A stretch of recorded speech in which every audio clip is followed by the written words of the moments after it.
Hello and welcome to Forex Academy, your #1 website for Forex and crypto education and analysis. In today's edition, we're going to be discussing position sizing part 10, scaling in and scaling out techniques. Scaling in and scaling out are usual techniques to increase the position while maintaining the risk stably. In this video presentation, we are going to explain how to scale in and out properly.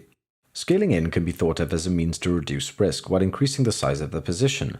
Let's say that you have a trading system optimal with a 10% total position size, and you can expect to have no more than 4 open positions at any given time.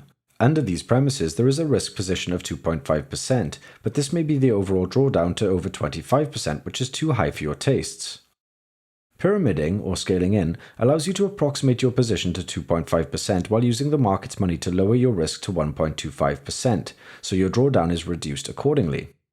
There are several ways to scale in. The basic idea is to add another position to open a trade after a determined profit milestone has been reached. This milestone is usually linked to volatility or range. Consequently, the stop-loss setting should also be related to volatility. Traders can associate it with new breakouts after consolidation or any other trend continuation signal. Finally, traders could consider adding a new position after the price moves a determined amount in his favor. One way is to wait for a 1-hour move the stop to BE, and add a position. For example, let's suppose a trader has a $10,000 account and he wants to trade the Euro-USD pair. Actually trading at 1.1265 on the chart, the trader sees that the 4-hour range is 27 pips, thus he sets the stop-loss settings to 81 pips, 3 times the 4-hour range. Let's suppose that his analysis led him to conclude that the following action will completely fade the last upward movement, so he opens a short trade or a sell with a profit target to 1.885 and an initial stop loss of 1.1345 for about 3.3-hour trade. He begins to risk $125, which is 1.562 lots. The price starts moving in his favor, so he sets a new sell order for another 1.562 lots or 27 pips below the open, another sell order for 27 pips below the second sell order, and a final sell order at 27 pips below the previous order. At the same time, the stops will move 27 pips down every time a sell order is triggered, and after a third trade, the trader has 4.6 lots.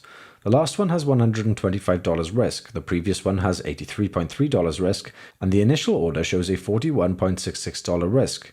That is because the stop loss was moved progressively from its initial value in 27 pip steps. So even when the total risk should have been $375, after the pyramiding the position size has tripled, but the risk has just doubled, which was the 2.5% risk that the trader was seeking. Of course, there are plenty of variations on this theme. We might choose to split it into more steps, 3, 4, or 5, or add positions at larger advances in our favor. Scaling out. If a trader continues to add lots to his position, he may risk a swift movement against his position, wiping out all the gains. Scaling out is the right method to plan ahead of time for the potential support and resistance zones and set these levels at partial profit targets. Scaling out may be applied using the same volatility concepts. After the last entry, the trader may start scaling out when another measure of volatility or range has been reached, but technical levels should be analyzed, so a blend of both can be made to make them optimal. Scaling in techniques. Scaling in can be initiated by using the following methods: volatility range-based, a percentage of initial risk, successful continuation signals of the prevailing trend and after a consolidation or rejection, a new entry every time the stop is moved to break even or risk-free trades. It can be combined with profit targets to create a series of pyramiding entries as shown here. Also worth mentioning is that traders should limit the total number of scale-ins within desired risk limits and never above the optimal F of the strategy. Pyramiding works best on trading markets, but it can also be applied to any large movement to lower initial risk and only add more positions if the trading continues to move in the desired direction.